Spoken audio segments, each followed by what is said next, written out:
بحیرہ عرب کے ساحلی علاقوں میں ایسی کیا صورتحال پیش آئی کہ ساحل سمندر پر مقیم افراد نقل مکانی پر مجبور؟ بحیرہ عرب میں موجود بائپر جوائے نامی سمندری طوفان اب انتہائی شدید سائیکلون کی شکل اختیار کر گیا اور اس کا رخ بدستور پاکستان اور انڈیا کی جانب ہے۔ طوفان سر پر آ گیا، بائپر جوائے پوری طاقت سے آگے بڑھنے لگا ہے اور کیٹی بندر پر سرخ بتی مسلسل چل رہی ہے۔ جمعرات کے دن کسی بھی وقت یہ طوفان ساحلی پٹی کیٹی بندر سے ٹکرا سکتا ہے۔ 8 سے 12 فٹ اونچی لہروں والے اس طوفان کا فاصلہ کیٹی بندر سے بڑھ گیا، لیکن خطرہ ابھی ٹلا نہیں۔ سمندری طوفان بائپر جوائے پاکستان کی ساحلی پٹی پر اثر انداز ہونے لگا۔ بلند لہروں کے سبب کئی دیہات زیر آب آنے کا بھی خدشہ ظاہر کیا جا رہا ہے۔ البتہ 14,000 افراد کو محفوظ مقامات پر منتقل کیا گیا۔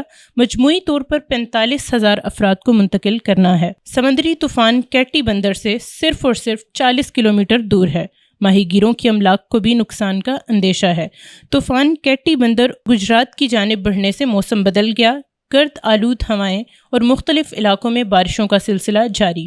البتہ کراچی کے سر سے سمندری طوفان بائپر جوائے کا خطرہ ٹل گیا ہے۔ سمندری طوفان نے اپنا رخ موڑ لیا، آج کیٹی بندر سے ٹکرائے گا۔ طوفان کے مرکز میں اس وقت 180 کلومیٹر فی گھنٹہ کی رفتار سے ہوائیں چل رہی ہیں۔ جاتی، کھاروچان اور شاہ بندر خطرے کی زد میں ہیں۔ بدین اور ٹھٹھا کی ساحلی بستیوں میں تیز ہواؤں سے ہائی ٹرانسمیشن لائن کے پول گر گئے۔ سندھ بھر میں ہائی الرٹ جاری کر دیا گیا۔ رات 2 بجے سے جمعے تک موسلا دار بارش کا سلسلہ متوقع ہے۔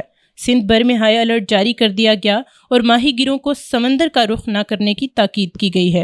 تیز ہواؤں اور بارش میں درختوں سے دور رہنے کی تاکید، خستہ حال عمارتوں کے نیچے کھڑے نہ ہوں، بجلی کے پولز کو ہاتھ نہ لگائیں، ضروری دستاویزات اور قیمتی چیزیں واٹر پروف بیگز میں رکھیں، موبائل فون چارج رکھیں اور ضروری ادویات اور فرسٹ ایڈ اپنے پاس رکھیں۔